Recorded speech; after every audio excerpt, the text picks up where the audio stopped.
दलीय प्रत्याशी भारतीय जनता पार्टी की बी टीम के सदस्य हैं और श्री मनोहर लाल खट्टर के इशारे पर किसानों की वोट को बांटने के लिए खड़े हुए हैं। वो चुनाव जीतने के लिए नहीं खड़े हुए। जब किसानों पर लाठियां चली, सैकड़ों किसान मरे और किसानों पर अत्याचार खट्टर सरकार में हुए, तब तो वो खट्टर साहब की गोदी में बैठे हुए थे, उस समय बोले नहीं हैं।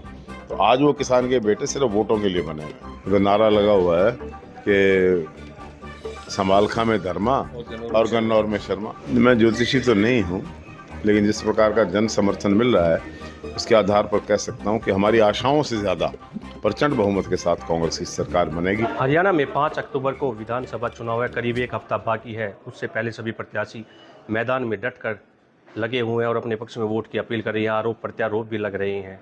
अब देखना ही है कि 5 तारीख को किसकी सरकार बनेगी और कौन विधायक बनेगा।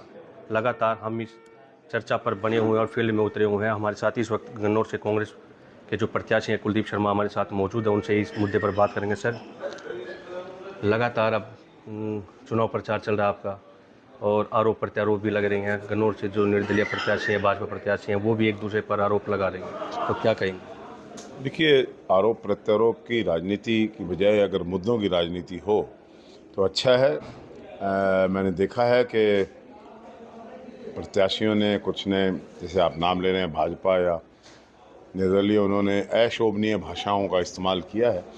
ये राजनीति के लिए ठीक नहीं। शर्मा जी, जिस तरह से जो निर्दलीय प्रत्याशी उन्होंने अपने विधायक के बारे में भी कुछ शब्द कहे, उसके बाद सफाई देते नजर आए, फिर विधायक ने भी पलटवार किया और कहा कि जो इस तरह की भाषा है वो शोभा नहीं देती, तो इस पर क्या कहेंगे आप? मैंने कहा पहले ही कि अशोभनीय भाषा का इस्तेमाल चुनावी लाभ के लिए लेना, मैं समझता हूँ ओछी राजनीतिक ओछी मानसिकता है, और किसी ने भी इस प्रकार की मानसिकता का इस्तेमाल किया है उसको चुनाव में कभी फ़ायदा नहीं हुआ। हमें विरोधियों के सम्मान की संस्कृति के साथ आगे बढ़ना चाहिए। शर्मा जी, भूपेंद्र सिंह हुड्डा हाल ही में अभी गन्नौर आए थे। उसके बाद उन्होंने कहा कि जो निर्दलीय प्रत्याशी हैं वो वोट काटू हैं। फिर निर्दलीय प्रत्याशी ने उस पर पलटवार किया कि मैं वोट काटूँ नहीं, रोक काटूँ।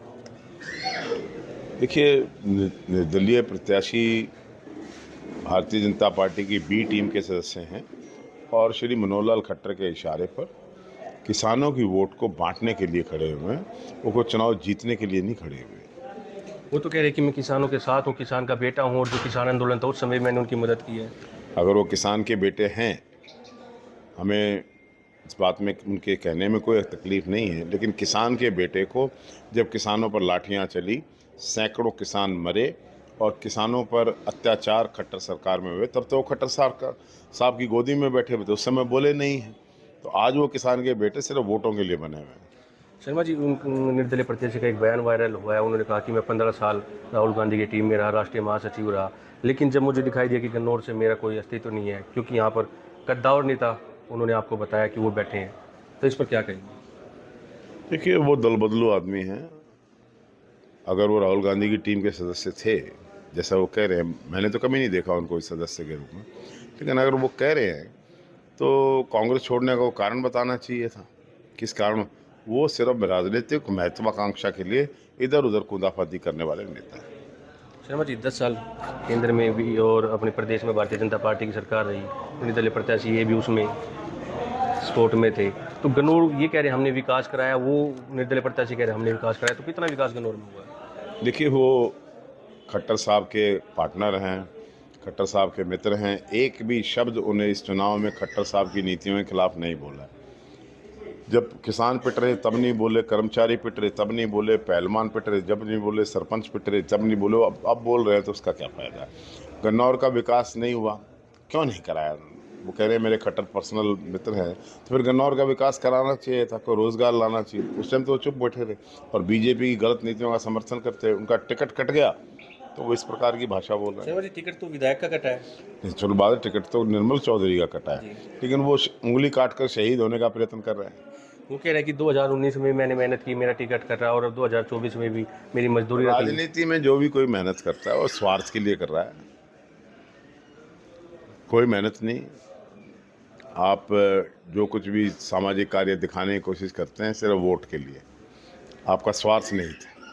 शर्मा जी, धर्म सिंह चोक्कर का कल एक बयान वायरल हुआ है, जिन्होंने कहा है कि भाई ज्योतिषी के अनुसार हरियाणा में कांग्रेस की सरकार बनने जा रही है। मैं ज्योतिषी तो नहीं हूँ, लेकिन जिस प्रकार का जन समर्थन मिल रहा है उसके आधार पर कह सकता हूँ कि हमारी आशाओं से ज़्यादा प्रचंड बहुमत के साथ कांग्रेस की सरकार बनेगी। तो नारा लगा हुआ है कि समालखा में धर्मा और गन्नौर में शर्मा। सोशल मीडिया पे वायरल हो रही है। सुरेंद्र पवार जो सोनीपत से कांग्रेस विधायक है, हाल ही में ईडी ने उनको बरी किया है, कोर्ट ने बरी किया है।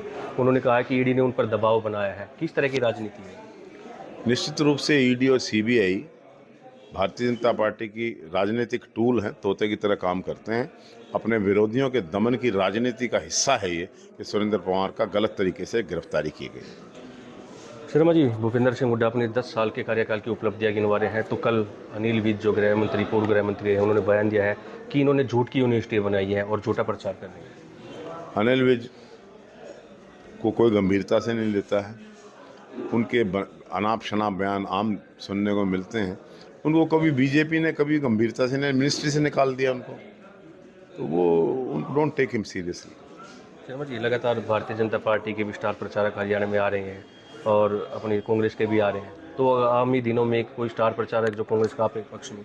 कल दीपेंद्र हुड्डा जी आ रहे हैं राजपुर गांव में, और परसों राज बब्बर जी गन्नौर के अनाज मंडी में स्टार प्रचारक के रूप में अपने। ये थे गन्नौर से कांग्रेस प्रत्याशी कुलदीप शर्मा, जिनका कहना है कि लगातार इन्हें जनता का समर्थन मिल रहा है और प्रदेश में कांग्रेस की पूर्ण बहुमत से सरकार बनेगी और गन्नौर से विधायक बनकर ये गन्नौर का विकास कराएंगे। गन्नौर से पंजाब केसरी टीवी के लिए कपिल शर्मा। हमसे जुड़े रहने के लिए हमारे YouTube चैनल को सब्सक्राइब करें और नई वीडियो की नोटिफिकेशन के लिए बेल आइकॉन को दबाएं। अगर आप ये वीडियो Facebook पर देख रहे हैं तो लाइक जरूर करें और ज्यादा से ज्यादा शेयर करें। धन्यवाद।